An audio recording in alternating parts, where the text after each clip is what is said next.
Désespéré, un millionnaire ruiné donna ses dernières pièces à une petite fille qui vendait des bonbons au feu rouge. « Monsieur, je sais comment sauver votre entreprise. » L'homme resta paralysé et surpris lorsqu'elle commença à parler. La pluie fine tombait sur Paris, transformant les pavés en miroirs luisants où se reflétaient les lumières des enseignes et des phares. Étienne Morel avançait sans but précis, le col de son manteau relevé, ses chaussures autrefois luxueuses désormais souillées par la boue et l'oubli. Il n'était plus l'homme qu'il avait été. Il n'était plus ce magnate du monde technologique, adulé par les médias et craint par ses concurrents. Il n'était plus qu'une ombre errante dans une ville qu'il avait autrefois célébrée. Quelques semaines plus tôt, son empire s'était écroulé. Des procès, des dettes, des créanciers impitoyables. Tout ce qu'il possédait lui avait été arraché. Son domicile, ses comptes en banque, ses biens de collection, tout avait disparu sous les coups impitoyables d'une faillite orchestrée dans l'ombre. Et Camille, sa fille, il avait perdu son droit de garde, incapable d'assurer une stabilité financière. Il l'avait laissée chez sa mère, promettant de revenir la chercher. Mais comment un homme sans toit et sans avenir pouvait-il tenir une telle promesse? Il s'arrêta un instant sous l'auvent d'un café, fixant son reflet dans la vitrine. Son visage était creusé par la fatigue. Sa barbe naissante lui donnait un air étranger. Il fouilla dans sa poche et sentit quelques pièces froides rouler entre ses doigts. Son dernier argent. À quoi bon? Acheter un café trop cher? Garder ces quelques centimes comme un vestige dérisoire de sa gloire passée? Il reprit sa marche jusqu'à un carrefour animé, où des passants traversaient à la hâte, pressés, de fuir la bruine. C'est là qu'il la vit. Une fillette d'une dizaine d'années, emmitouflée dans un manteau trop grand pour elle, tendait un panier de sucreries aux automobilistes arrêtés au feu rouge. Elle esquissait un sourire poli, mais son regard était celui d'une adulte trop tôt confrontée à la dureté du monde. Le regard d'Étienne s'attarda sur elle, et un étrange sentiment le saisit. Il plongea la main dans sa poche, sentit le métal froid des pièces, puis les sortit et les déposa dans la paume de la fillette sans un mot. « Je ne veux pas de bonbons, dit-il simplement. » La fillette le regarda un instant, puis referma ses petits doigts sur l'argent. « Merci, monsieur, » dit-elle d'une voix douce mais assurée. Il s'apprêtait à tourner les talons lorsqu'elle ajouta une phrase qui le figea sur place. « Monsieur, je sais comment sauver votre entreprise. » Étienne se retourna lentement, plissant les yeux comme s'il n'avait pas bien entendu. Une gamine des rues prétendait pouvoir l'aider. Il voulut sourire, hausser les épaules, mais il n'en fit rien. Il y avait dans son regard une lueur étrange, une certitude déconcertante. Le feu passa au vert, les klaxons résonnèrent, et la foule se remit en mouvement. Mais Étienne, lui, resta immobile, incapable de détourner son attention de cet enfant qui venait de prononcer la phrase la plus invraisemblable qu'il ait jamais entendue. Étienne fixait la fillette, cherchant un signe de plaisanterie dans ses traits juvéniles. Pourtant, il ne vit ni amusement ni moquerie dans son regard. Au contraire, ses yeux brillaient d'une assurance troublante, comme si elle savait quelque chose qu'il ignorait. « Pardon », lâcha-t-il enfin, croyant avoir mal entendu. « Je sais comment sauver votre entreprise », répéta-t-elle d'un ton calme, presque évident. Une nouvelle vague de passants les frôla, alors que le feu passait, au rouge. Étienne observa la scène avec un mélange d'incrédulité et de fascination. Cet enfant, qui n'avait sans doute rien, prétendait avoir la solution à ses problèmes. Il aurait pu rire, hausser les épaules et poursuivre son errance, mais quelque chose l'en empêchait. « Et qu'est-ce qui te fait dire que j'ai besoin d'être sauvé ?» rétorqua-t-il, esquissant un sourire amer. La fillette ne broncha pas. « Vous n'avez pas acheté de bonbons, mais vous m'avez donné votre argent quand même. Ça veut dire que vous n'avez plus rien à perdre. » Cette simple observation le déstabilisa. Il se sentit mis à nu par cet enfant qui, en quelques secondes, avait perçu ce que d'autres mettaient des années à comprendre. « Comment t'appelles-tu » demanda-t-il finalement. « Manon. Manon Dubois. » Il hocha la tête, incertain. « Et comment une petite fille qui vend des sucreries dans la rue pourrait-elle savoir comment aider un homme comme moi ?» Manon ne répondit pas tout de suite. Elle le détailla un instant, puis haussa les épaules comme si la réponse était évidente. « J'écoute. » « Tu écoutes quoi ?»« Les conversations. Les adultes parlent beaucoup sans faire attention. Ils se croient invisibles, mais ils disent tout. » Étienne fronça les sourcils. « Et qu'est-ce que tu aurais entendu qui pourrait me concerner? Elle hésita, puis se pencha légèrement vers lui, baissant la voix comme si elle redoutait d'être entendue. Il y a un investisseur à Paris qui pourrait vous aider, mais il ne fera rien si vous ne savez pas ce que je sais. Le scepticisme d'Étienne refit surface. Il se redressa, croisant les bras. Un investisseur, et moi qui croyais que je n'avais plus rien d'intéressant à offrir? Manon ne se laissa pas impressionner. Il ne vous aidera pas par gentillesse, mais parce qu'il aura peur de ce que vous savez sur lui. Une bourrasque glacée s'engouffra entre les immeubles, soulevant les cheveux en bataille d'Étienne. Ce qu'elle disait n'avait aucun sens, et en même temps, cela lui rappelait trop bien le monde dans lequel il avait évolué. Les jeux de pouvoir, les secrets, les compromissions. Un investisseur corrompu, quelqu'un qui pourrait craindre ce qu'Étienne savait. Il ne voyait pas où elle voulait en venir, mais elle avait son attention. « Qui est cet investisseur ?» demanda-t-il après un silence. Manon sourit légèrement, comme satisfaite de l'avoir intrigué. Jacques Renaud. Ce nom réveilla en lui un souvenir lointain, une figure énigmatique qu'il n'avait croisée qu'à de rares occasions. Renaud était un homme discret mais influent. Si Manon connaissait quelque chose sur lui, il fixa la fillette. « Eh, comment peux-tu être si sûre de ce que tu dis ?» Elle haussa à nouveau les épaules. « Parce que mon père travaillait pour lui, avant de disparaître. » Étienne sentit un frisson le parcourir. Cette histoire prenait une tournure inattendue. Manon n'était peut-être pas qu'une simple vendeuse de sucreries. Le silence s'installa entre eux, interrompu seulement par le cliquetis des gouttes de pluie contre le bitume. Étienne observait Manon avec une attention nouvelle. Il n'avait pas affaire à une simple enfant des rues, mais à quelqu'un qui semblait avoir grandi trop vite, trop brutalement. « Ton père travaillait pour Renaud ?» demanda-t-il, les sourcils froncés. « Oui », répondit-elle sans hésitation. Elle jeta un regard aux alentours, comme pour s'assurer qu'aucune oreille indiscrète ne les écoutait. Puis, sans attendre d'autres questions, elle continua d'une voix mesurée. « Mon père s'appelait François Dubois. Il était consultant financier. Un des meilleurs. Il travaillait avec des investisseurs, il trouvait des failles dans les entreprises et les aidait à les corriger. Il connaissait tous les rouages du marché, toutes les ficelles des grands patrons. » Étienne hocha lentement la tête. Il ne connaissait pas ce nom, mais il savait qu'il existait des hommes de l'ombre comme lui, ceux qui faisaient tourner les fortunes sans jamais apparaître sous les projecteurs. Et que s'est-il passé? Manon serra les poings. Il y a 3 ans, il est parti travailler comme d'habitude, et il n'est jamais rentré. Un frisson parcourut l'échine d'Étienne. Disparu? Elle hocha la tête. La police a dit qu'il avait peut-être fui à l'étranger. D'autres ont dit qu'il avait des dettes et qu'il s'était caché. Mais moi, je sais qu'il n'aurait jamais abandonné ma mère et moi. Il y avait une telle conviction dans sa voix qu'Étienne n'eut pas le courage de la contredire. « Et Renaud dans tout ça ?» demanda-t-il. « Mon père travaillait pour lui juste avant sa disparition. » Le regard de Manon s'assombrit légèrement. « Il a laissé des notes, des papiers, des chiffres que ma mère n'a jamais compris. Moi, j'étais trop jeune à l'époque, mais aujourd'hui, j'écoute. Et j'ai entendu des hommes d'affaires parler de Renaud. Ils disent qu'il est puissant, mais qu'il a des choses à cacher. » Étienne croisa les bras, essayant de relier ces informations entre elles. Jacques Renaud n'était pas un homme ordinaire. Il était connu pour être un investisseur discret, capable de renflouer ou de détruire une entreprise en un claquement de doigts. Si Manon avait raison et que son père savait quelque chose sur lui, alors cela pouvait changer la donne. Mais pourquoi une gamine de 10 ans lui offrait-elle cette information? « Pourquoi tu me dis tout ça ?» demanda-t-il. Elle le fixa et son regard perça le sien comme une lame bien aiguisée. « Parce que vous êtes le seul à pouvoir l'utiliser. »« Moi? Avant de tout perdre, vous aviez du pouvoir, non? Vous connaissiez des gens. Vous saviez comment fonctionnent les entreprises, les investissements. Vous étiez important. » Elle marqua une pause. « Et Renaud, lui, sait encore qui vous êtes. » Étienne sentit un mélange d'orgueil blessé et d'espoir confus se mêler en lui. Elle n'avait pas tort. Même ruiné, il n'était pas un inconnu. Son nom circulait encore, et certains de ses anciens contacts pourraient l'écouter s'ils trouvaient quelque chose de solide.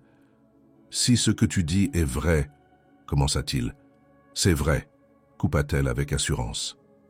Il se passa une main sur le visage, réfléchissant rapidement. « Tu as des preuves ?» Manon hocha la tête. « Pas encore, mais je sais où chercher. » Étienne hésita. Tout cela était insensé. Il était censé être au plus bas, sans solution, sans avenir. Pourtant, cet enfant venait de lui tendre un fil fragile auquel il pouvait se raccrocher. Après un long silence, il soupira et glissa les mains dans ses poches. « Très bien. Où est-ce qu'on commence ?» Manon esquissa un léger sourire. « Par Renaud, mais pas en allant le voir directement. Il faut d'abord attirer son attention. » La pluie s'intensifiait, transformant les rues de Paris en un labyrinthe humide et brumeux. Étienne et Manon marchèrent d'un pas rapide, longeant les trottoirs, glissant sans un mot. La révélation de la fillette pesait encore dans l'esprit d'Étienne. Il n'avait pas envisagé une seule seconde que Jacques Renaud puisse avoir un rôle dans sa chute. Mais si Manon disait vrai, alors il tenait peut-être une piste. « Où allons-nous » demanda-t-il enfin. « À la tour Montparnasse » répondit Manon. « Renaud est là-bas » ? Pas directement, mais ses bureaux y sont. Il ne s'y rend pas souvent, mais ses associés, oui. Et si on veut l'approcher, on doit d'abord attirer leur attention. Étienne n'était pas certain de comprendre le plan exact de Manon, mais il se laissa guider. À ce stade, il n'avait rien à perdre. Lorsqu'ils arrivèrent devant la tour Montparnasse, la silhouette imposante du gratte-ciel se dressait au-dessus d'eux, percée de lumière derrière les vitres fumées. L'endroit respirait le pouvoir et la richesse, un monde auquel Étienne n'appartenait plus. « On fait quoi maintenant » demanda-t-il sceptique. Manon observa les portes tournantes où défilaient des hommes et des femmes en costumes impeccables. « On entre » Étienne arqua un sourcil. « Comme ça ?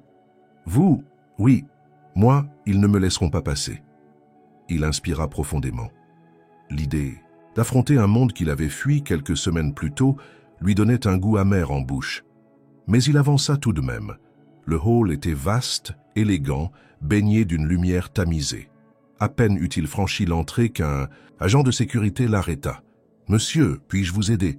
J'ai un rendez-vous » répondit Étienne avec l'assurance qu'il avait autrefois caractérisée. « Avec qui ?» Il hésita une seconde. Inventer un nom ne servirait à rien, et il était peu probable que Renaud lui accorde un entretien sans prévenir. Jacques Renaud. L'agent haussa un sourcil avant de taper sur une tablette. Après un instant, il releva les yeux. « Monsieur Renaud ne reçoit pas de visiteurs sans rendez-vous. Je vais devoir vous demander de partir. Dites-lui que c'est Étienne Morel. » Cette fois, il vit un éclat de reconnaissance dans le regard du garde. Son nom n'était pas encore tombé dans l'oubli. L'homme porta son oreillette à la bouche et murmura quelques mots à son supérieur. Après quelques instants, il secoua la tête. « Monsieur Renaud ne souhaite pas vous voir. Bonne journée, monsieur Morel. » Le ton était ferme. Il n'y avait rien à négocier. Étienne serra les dents, puis recula lentement avant de quitter le bâtiment. Manon l'attendait dehors, adossée à un lampadaire. « Je suppose que ça ne s'est pas bien passé, » dit-elle en voyant son expression. « Il refuse de me voir. C'était prévisible. » Étienne soupira agacé. « Alors pourquoi m'avoir fait venir ici ?» Manon sourit légèrement. « Parce que maintenant, on sait qu'il ne veut pas vous voir.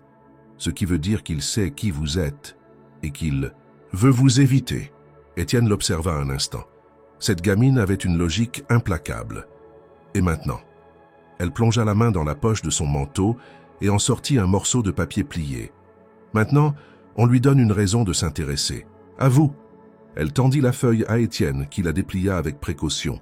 Dessus, une série de chiffres manuscrits s'étalait en colonnes, suivis de quelques annotations. « Qu'est-ce que c'est » demanda-t-il en plissant les yeux. « Des transactions, des chiffres que mon père avait notés avant de disparaître. Et si je ne me trompe pas, ils concernent Renaud. » Étienne sentit une montée d'adrénaline. Ces données pouvaient être une clé. Si on prouve que ces chiffres cachent quelque chose d'illégal, Renaud n'aura pas d'autre choix que de nous écouter. Il referma le papier et le rangea dans sa poche. « Très bien. Où trouves-tu toutes ces informations ?» Manon haussa les épaules. « Je vous l'ai dit, j'écoute. Et parfois j'observe ce que les autres jettent sans réfléchir. » Étienne eut un sourire en coin. Il n'aurait jamais cru qu'une fillette des rues lui donnerait une nouvelle chance de se battre. Alors trouvons un moyen de forcer Renaud à écouter.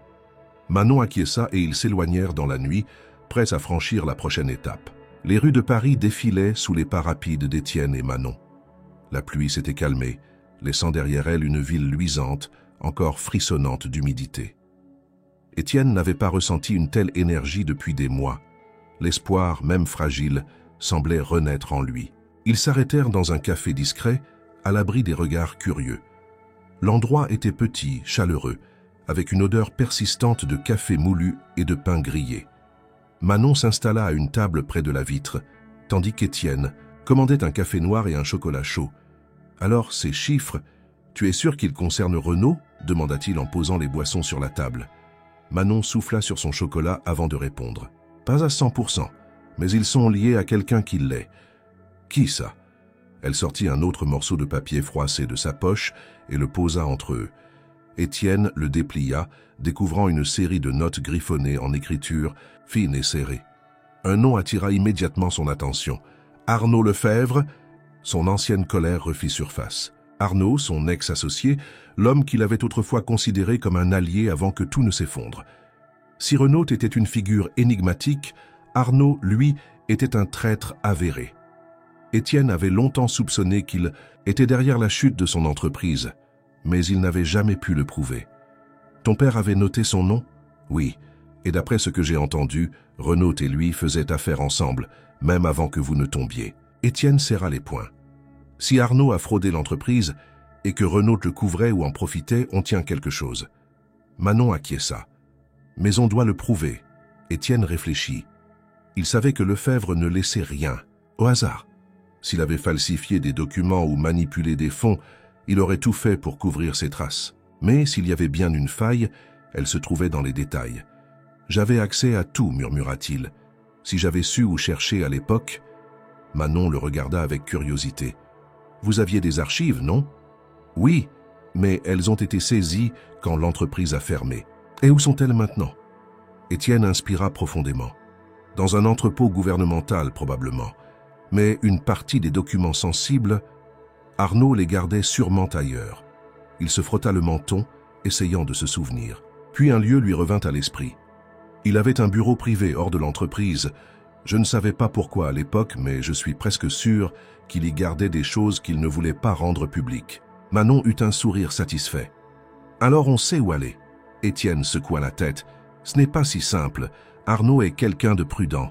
Il ne nous laissera pas entrer facilement. » Manon haussa les épaules. « Je ne comptais pas frapper à la porte. » Étienne haussa un sourcil.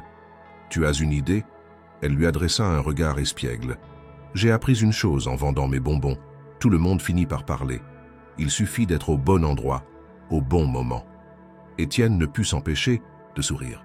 « Alors trouvons ce bon endroit. » Ils finirent leur boisson et quittèrent le café, déterminés à découvrir ce que cachait réellement Arnaud Lefebvre.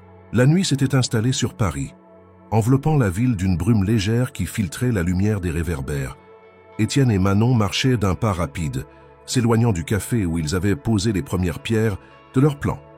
L'ancien entrepreneur sentait l'adrénaline grimper en lui. Après des semaines de résignation et de déclin, il retrouvait une raison de se battre. Son bureau privé, il est où ? Demanda Manon. Étienne réfléchit un instant avant de répondre. Rue de Sèvres, un immeuble discret, sécurisé. C'était un endroit où Arnaud aimait s'isoler pour travailler sur des projets confidentiels. On peut y entrer ? Pas sans un miracle. Il doit y avoir un code, des caméras et surtout des gens qui surveillent. Manon hocha la tête, sans paraître découragé. Alors, on écoute d'abord. Ils prirent la direction du quartier de Sèvres-Babylone, où les boutiques de luxe et les restaurants raffinés laissaient place à des immeubles modernes et des bureaux privés. Étienne connaissait bien l'adresse. Il s'était rendu là quelques fois lorsqu'il était encore en affaires avec Arnaud. Mais il n'avait jamais eu accès aux zones les plus sensibles du bâtiment. Lorsqu'ils arrivèrent devant l'immeuble en question, Étienne s'arrêta sur le trottoir opposé.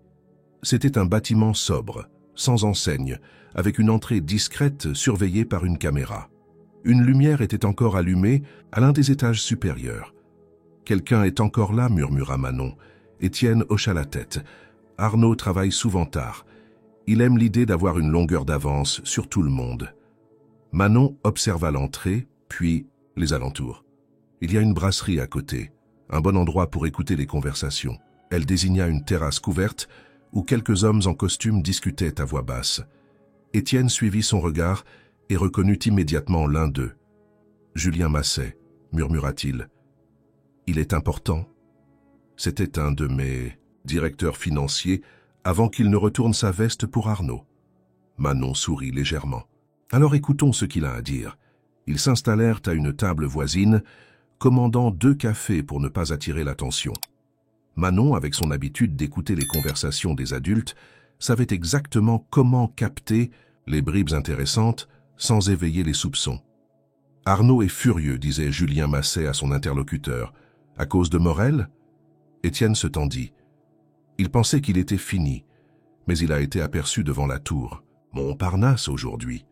L'autre homme que Étienne ne reconnaissait pas grimaça. « Tu crois qu'il va essayer de se battre ?» Julien haussa les épaules. « Ça n'a pas d'importance. Arnaud contrôle toujours la situation. Morel peut bien chercher, il n'a plus aucun levier. » Et Renaud ? Julien prit une gorgée de son verre avant de répondre. Renaud ne veut pas être impliqué. Il a trop à perdre. Étienne échangea un regard avec Manon. Voilà qui confirmait ce qu'il soupçonnait. Renaud savait quelque chose, mais il refusait d'être mêlé à cette affaire. « Il faut s'occuper de ça avant que ça n'aille trop loin », ajouta l'autre homme. Julien acquiesça. Arnaud a déjà pris ses précautions. Si Morel insiste, il fera en sorte qu'il n'ait plus aucun crédit, nulle part. Une menace, à peine voilée. Étienne serra les poings sous la table. Il n'était même plus en activité, et pourtant Arnaud continuait à vouloir l'anéantir. Manon chuchota à voix basse, « Ça veut dire qu'il a bien quelque chose à cacher. » Étienne acquiesça lentement. « Et qu'il sait que je vais chercher. » Ils venèrent de confirmer une chose essentielle. Arnaud les avait repérés. Ce qui signifiait que le temps leur était compté. « On doit agir vite », murmura Étienne. Manon sourit légèrement.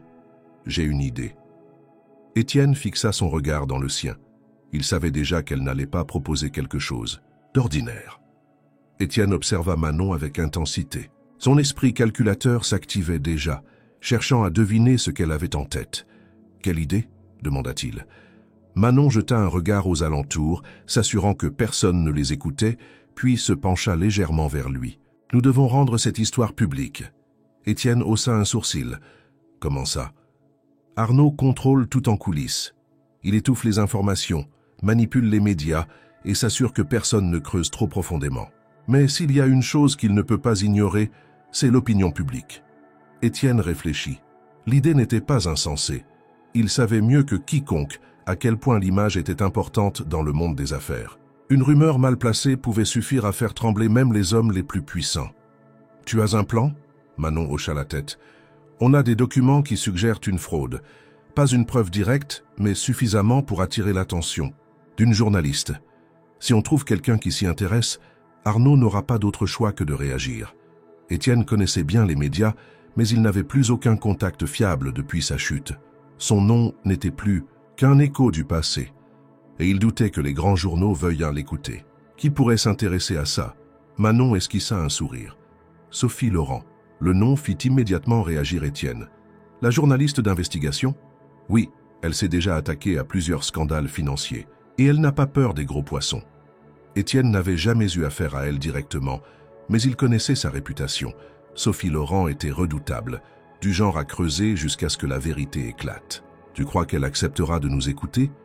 Si on lui donne quelque chose d'assez intriguant, oui. Étienne soupira, se passant une main sur le visage. D'accord. Comment on la contacte? Elle a l'habitude de fréquenter un petit café près de la place de la République. Elle y travaille parfois, loin de la rédaction. Et tu sais ça comment? Manon haussa les épaules avec un sourire malicieux. J'écoute. Étienne esquissa un sourire malgré lui. Très bien. Allons lui parler. Ils quittèrent la brasserie, laissant derrière eux Julien Massé et son interlocuteur.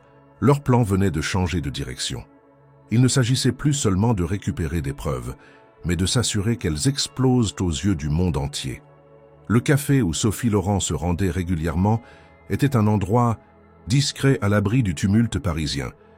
Lorsqu'ils y arrivèrent, la journaliste était bien là, assise à une table au fond, plongée dans la lecture de documents sur son ordinateur portable.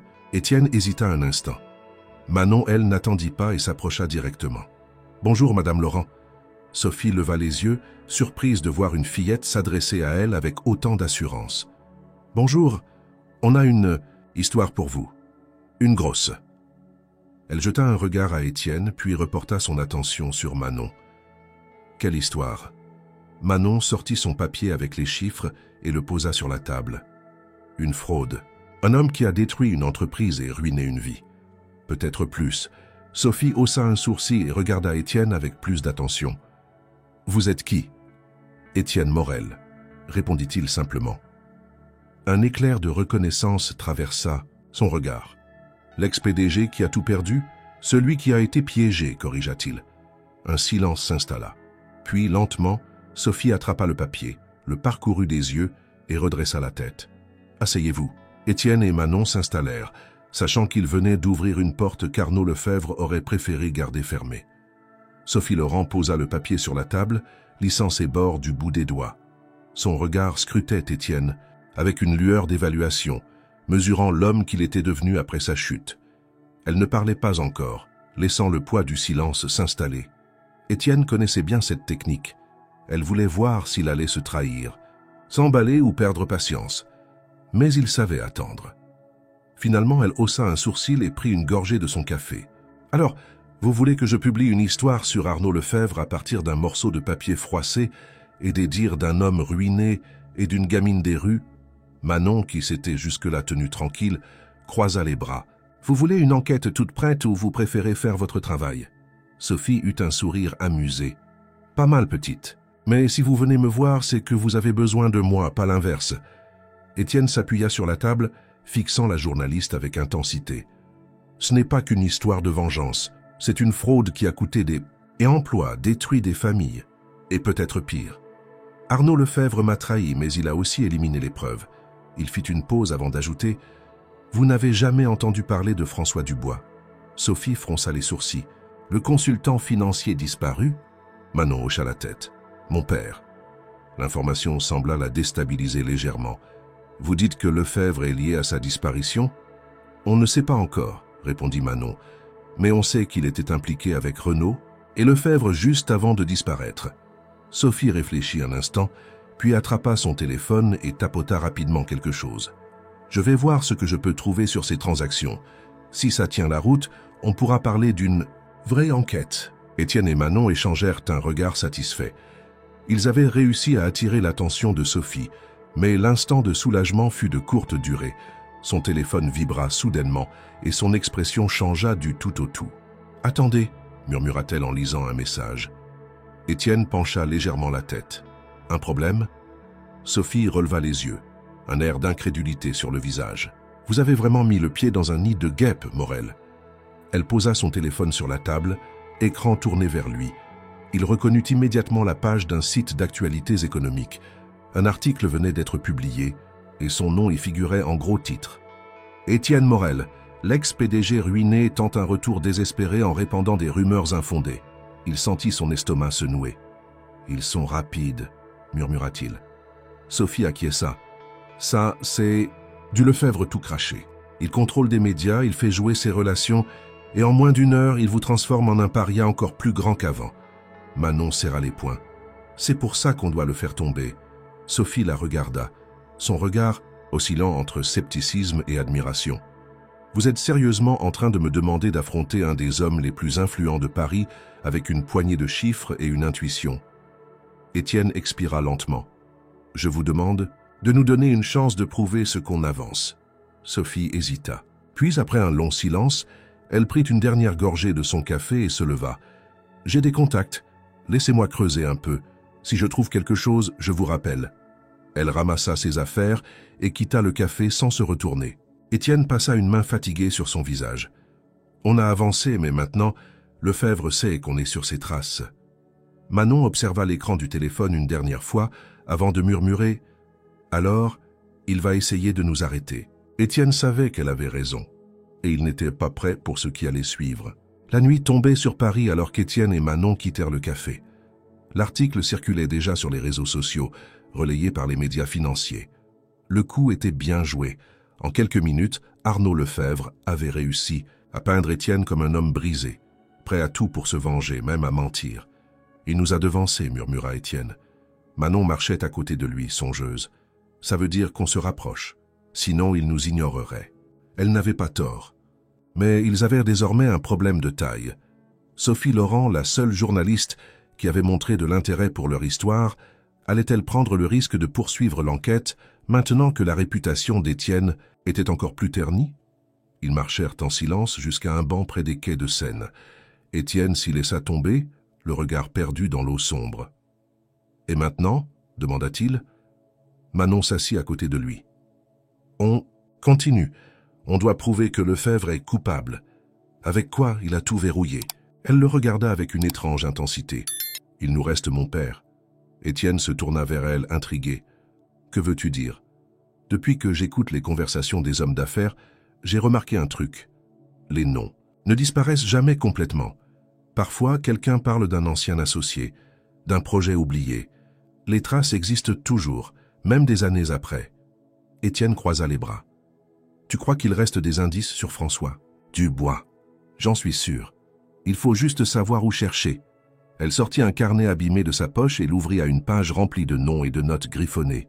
Je fais des listes depuis un moment, expliqua-t-elle. Des noms qui reviennent, des endroits où j'ai entendu des choses. Étienne se pencha pour lire. Parmi les noms d'investisseurs et de directeurs financiers, il remarqua un détail. Ici, ce nom, Laurent Bessac. Manon hocha la tête. J'ai entendu son nom dans une conversation il y a quelques semaines. C'est un ancien collègue de mon père. Étienne se redressa. Il se souvenait vaguement de Bessac, un consultant indépendant qui travaillait sur plusieurs gros dossiers financiers. S'il a connu ton père, il sait peut-être ce qui lui est arrivé, ou au moins pourquoi il était en danger, ajouta Manon. Étienne prit une profonde inspiration. Il tenait peut-être une nouvelle piste. Tu sais où il est? Manon hocha la tête. Il travaille toujours à Paris dans un cabinet privé. Étienne se leva d'un bond. Alors, allons le voir. Ils se mirent en route immédiatement. L'adresse que Manon avait notée les conduisit dans un quartier plus calme, loin des bureaux luxueux d'Arnaud Lefebvre. Ils trouvèrent l'immeuble en question, un petit cabinet financier discret, à peine signalé par une plaque sur la porte. Étienne hésita une seconde, puis frappa. Un homme dans la cinquantaine ouvrit. Ses cheveux étaient grisonnants et ses yeux fatigués analysèrent rapidement les visiteurs. « Oui, monsieur Bessac ?» demanda Étienne. « C'est moi. Je suis Étienne Morel, et voici Manon Dubois. Nous devons vous parler de François Dubois. » Le visage de Bessac se figea. Pendant un instant, il ne dit rien. Puis il regarda nerveusement autour de lui avant de murmurer « Entrez, vite !» Ils s'engouffrèrent dans le bureau exigu et Bessac referma la porte derrière eux. « Si vous venez me parler de François, après tout ce temps, commença-t-il. Il s'interrompit comme hésitant à aller plus loin. Étienne sentit la tension monter. « Vous savez quelque chose, n'est-ce pas ?» Bessac les fixa longuement puis soupira. « Écoutez-moi bien. Si vous voulez vraiment la vérité, vous êtes en danger. » Le frisson glacé qui parcourut la colonne vertébrale d'Étienne lui confirma qu'ils venaient de franchir une ligne dont il ne pourrait plus revenir en arrière. Le bureau exigu de Laurent Bessac était plongé dans une semi-obscurité, seulement éclairé par la lampe de son bureau. Le consultant les fixait, les doigts entrelacés, l'air soucieux. Étienne et Manon restaient silencieux, attendant qu'il parle enfin. « Vous n'auriez jamais dû venir me voir, murmura-t-il. « Pourquoi ?» répliqua Manon. « Vous avez peur ?» Bessac la regarda longuement, puis soupira. « Oui, et vous devriez l'être aussi. » Étienne se pencha en avant, le cœur battant. « François Dubois, qu'est-ce qui lui est arrivé ?»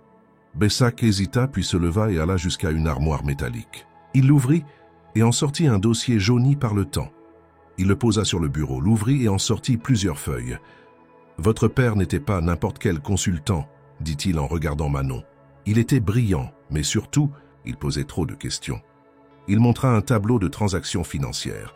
Étienne reconnut immédiatement le nom d'Arnaud Lefebvre, ainsi que celui de Jacques Renaud. « Qu'est-ce que c'est ?» demanda-t-il. « Un schéma de détournement.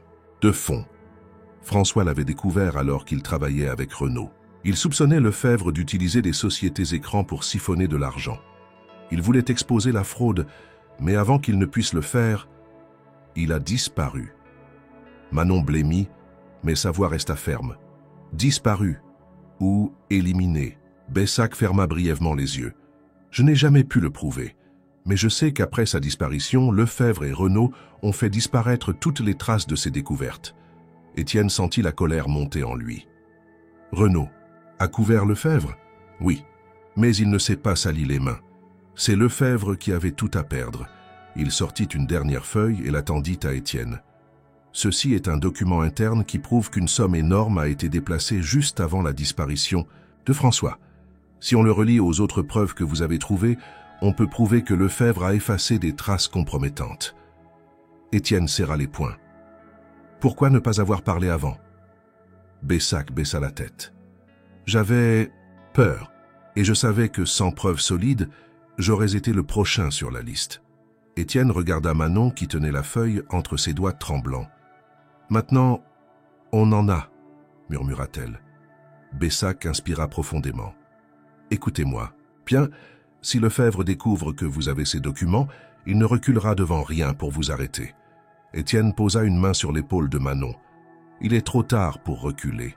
Bessac les fixa un moment, puis hocha lentement la tête. Alors faites vite. La nuit était tombée quand Étienne et Manon quittèrent le bureau de Bessac. Ils marchèrent d'un pas rapide, serrant le dossier contre eux comme un bouclier. « Il faut qu'on montre ça à Sophie, dit Manon.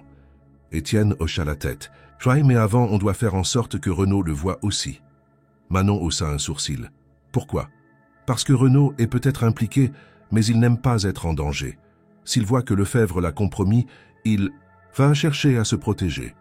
Et peut-être qu'il nous aidera à faire tomber Lefebvre. » Manon réfléchit un instant, puis sourit. « Alors, faisons en sorte qu'il voie ce dossier. » Ils prirent la direction de la tour Montparnasse, où Renaud avait ses bureaux. Étienne savait qu'il ne pourrait pas entrer directement, mais il connaissait quelqu'un qui pouvait leur ouvrir une porte. Sophie Laurent. Il sortit son téléphone et composa son numéro. « Morel, répondit-elle. On a ce qu'il faut, Sophie. On a les preuves. » Un silence tendu, puis « Où êtes-vous » ? Près de Montparnasse, on doit faire en sorte que Renaud voie ça. Elle réfléchit une seconde avant de répondre. « Rejoignez-moi en bas.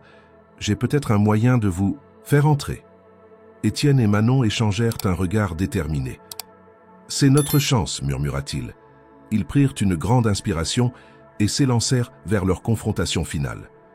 La tour Montparnasse se dressait devant eux, imposante, baignée par les lumières de la ville. Étienne et Manon avancèrent d'un pas rapide vers l'entrée principale, où Sophie Laurent les attendait déjà, vêtue d'un trench sombre, son téléphone en main. « Vous avez vraiment de quoi faire tomber Lefebvre ?» demanda-t-elle sans préambule. Étienne lui tendit le dossier que Bessac leur avait remis. Elle l'ouvrit et parcourut les pages rapidement, son regard devenant de plus en plus perçant à mesure qu'elle assimilait les informations. « C'est du solide, » murmura-t-elle. « Si on relie ces transactions à Lefebvre, il est fini. Mais on a besoin de Renaud, » dit Étienne. Sophie releva la tête. « Vous voulez qu'il lâche Lefebvre ?»« Oui. Renaud est un stratège. Il ne protégera pas un homme qui pourrait le compromettre. » Sophie réfléchit un instant. « Je peux entrer sous prétexte d'une interview pour un autre sujet. Mais vous, on trouvera un moyen, » coupa Étienne. Manon haussa les épaules. Ce ne serait pas la première fois qu'on contourne des gardes. Sophie les regarda, tour à tour, puis soupira. « Très bien, je vais au 35e étage. Renaud y a son bureau. Si vous arrivez à me rejoindre, on pourra lui mettre ce dossier sous les yeux. » Elle s'éloigna en direction de l'entrée principale. Étienne et Manon, quant à eux, contournèrent le bâtiment pour chercher une autre solution. « Il y a une entrée de service à l'arrière, » murmura Manon. Ils s'y dirigèrent et repérèrent une porte par laquelle des employés de maintenance entraient et sortaient. Étienne attendit qu'un petit groupe passe, puis il attrapa Manon par la main et se glissa derrière eux. Ils se retrouvèrent dans un couloir faiblement éclairé, un monte-charge au fond. « 35e étage », souffla Étienne. Ils prirent l'ascenseur et arrivèrent à destination sans encombre. Mais lorsqu'ils pénétrèrent dans le couloir menant au bureau de Renaud, ils se figèrent. 2 gardes étaient postés devant la porte. « On fait quoi ?» chuchota Manon. Étienne réfléchit une seconde, puis remarqua un bureau adjacent dont la porte était entr'ouverte. « Viens !» Ils entrèrent discrètement et s'accroupirent derrière une rangée de classeurs. Ils pouvaient voir Sophie à travers la porte vitrée du bureau de Renaud.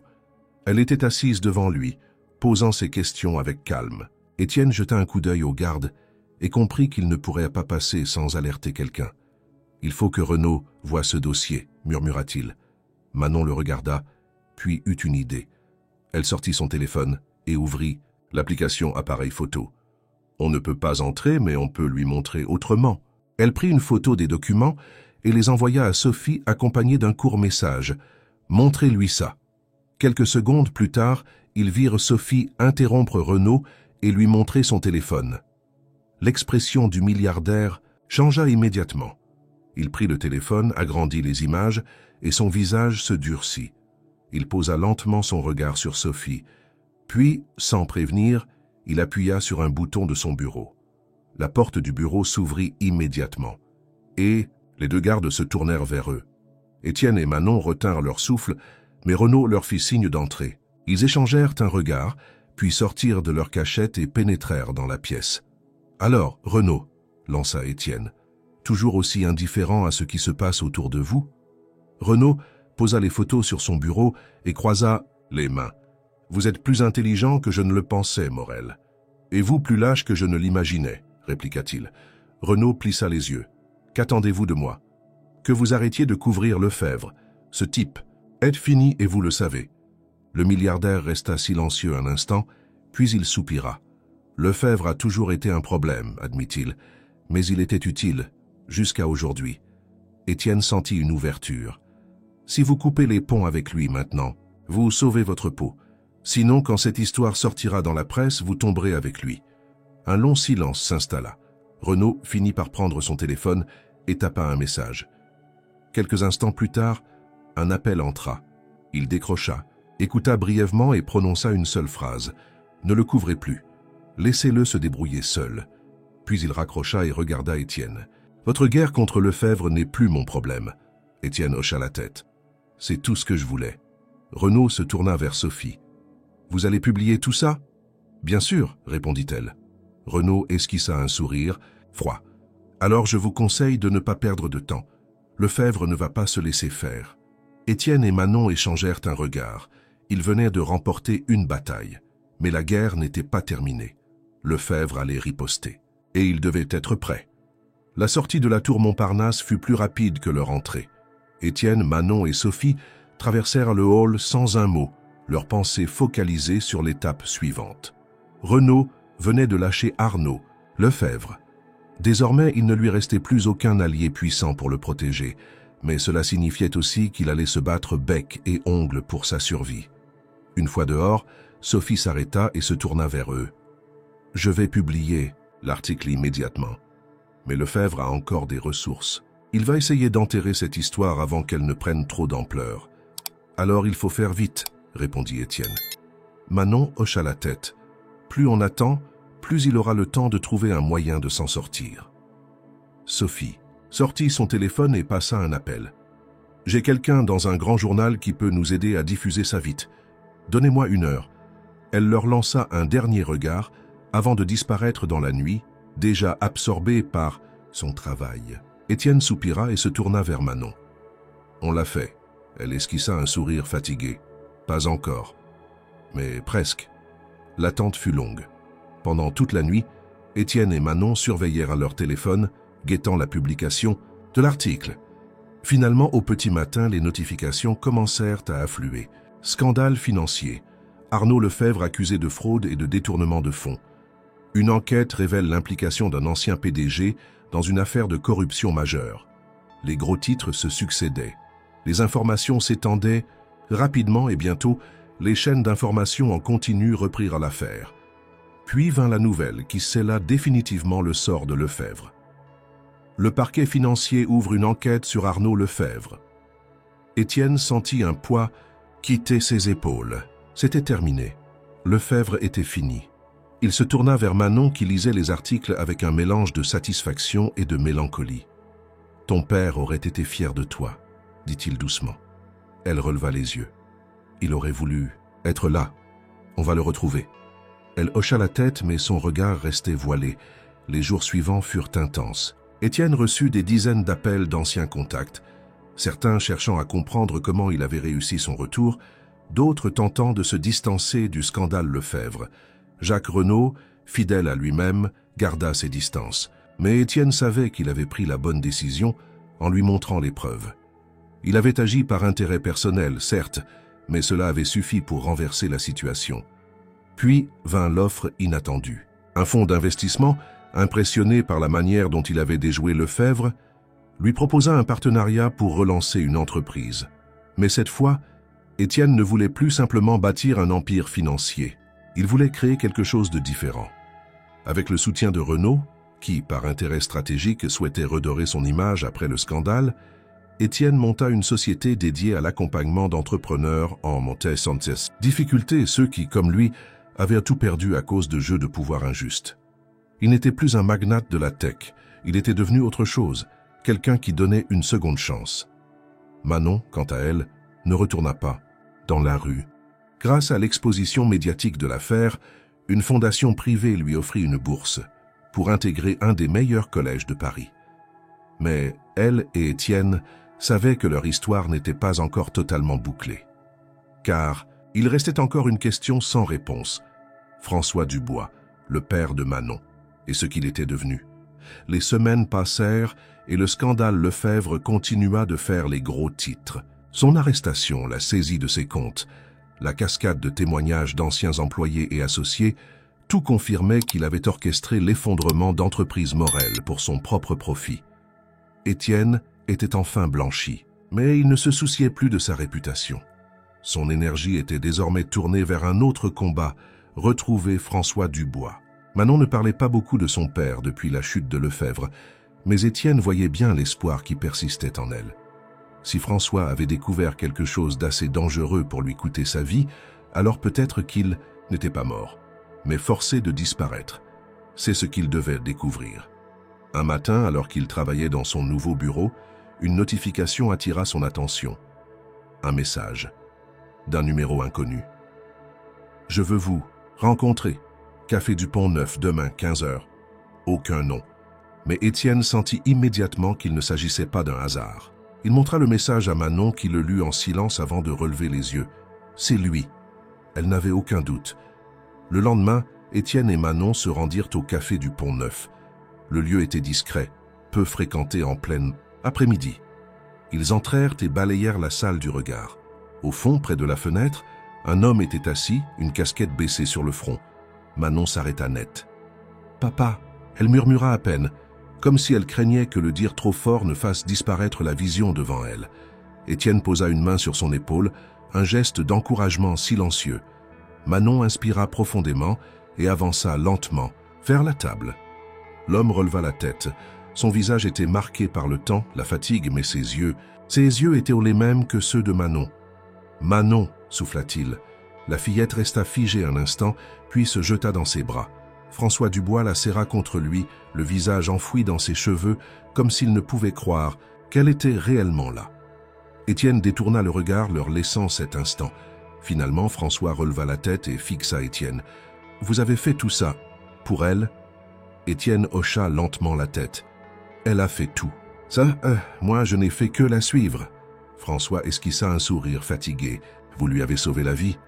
Étienne croisa les bras. « Je crois que c'est elle qui a sauvé la mienne. » Un silence s'installa, mais cette fois, il n'était pas pesant. Il était apaisé.